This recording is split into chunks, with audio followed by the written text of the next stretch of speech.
We live our lives one day at a time, and sometimes those days pass us by so fast that it feels like we blinked and woke up years later, wondering where all that time went. But no matter how much we ponder over it, the clock continues.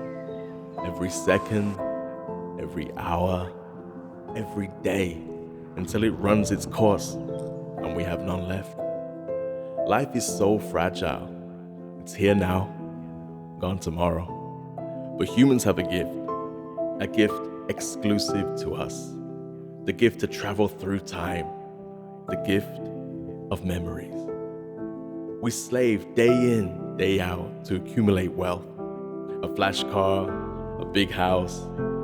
But what a lot of people don't realize is all those hours, years, decades of time they've put into these things and amassed great wealth, and then suddenly, boom, something tragic happens. Or maybe you lived a long life and now you're laying in a bed, looking out that window, wishing you spent that time making memories. Because when it's all said and done, that's the only thing that stays when we go. It's true what they say, right? Life is a book. It has a beginning, a middle, and an end. And I want my family, my children, my children's children to have the opportunity to read my life through the memories that I'm going to leave behind for them. That's all we can do.